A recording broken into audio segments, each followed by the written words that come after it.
रूस और यूक्रेन की जंग बीते 4 सालों से ज्यादा समय से चल रही है, लेकिन अब ये जंग बेहद खतरनाक फेज में एंटर कर चुकी है। वो फेज जो दुनिया में एक बार फिर भीषण तबाही की नई इबारत लिख सकता है। कैसे, आइए बताते हैं इस रिपोर्ट में।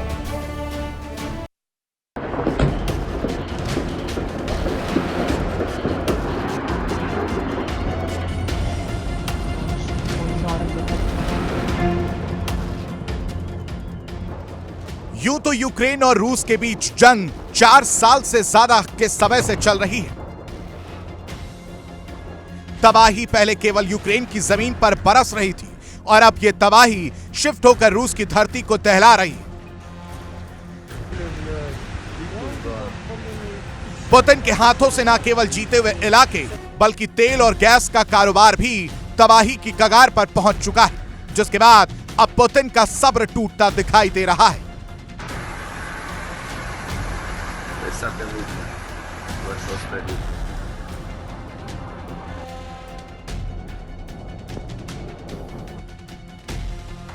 ज़ेलेंस्की ने शुरुआती दौर में यूरोपीय और अमेरिकी मदद से रूस के खिलाफ जंग का आगाज किया।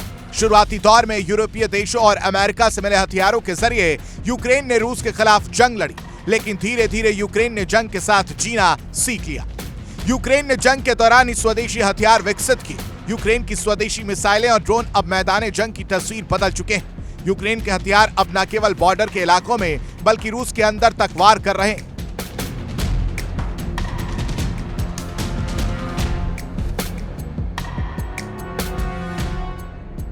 रूस की राजधानी मॉस्को या फिर सुदूर साइबेरिया का क्षेत्र, अब कोई भी इलाका यूक्रेनी ड्रोन की रेंज से बाहर नहीं है। रूस ने यूक्रेन के अनाज के कारोबार को निशाना बनाया, तो अब यूक्रेन भी रूस को उसी की भाषा में जवाब दे रहा है। यूक्रेन के स्वदेशी ड्रोन ने रूस के बॉर्डर के पास मौजूद रिफाइनरी से लेकर देश में काफी अंदर तक मौजूद रिफाइनरी पर जबरदस्त अटैक किए। हालात ऐसे हो गए, दुनिया का दूसरा सबसे बड़ा कच्चे तेल का निर्यात करने वाला देश तेल के आयात को मजबूर हो गया है। देखिए इंडिया डेली 24/7 अब आपकी स्मार्ट टीवी पर। इंडिया डेली मौजूद है सभी डिजिटल प्लेटफॉर्म पर लाइव और लगातार। इंडिया डेली 24/7 हर दिन राष्ट्र को समर्पित।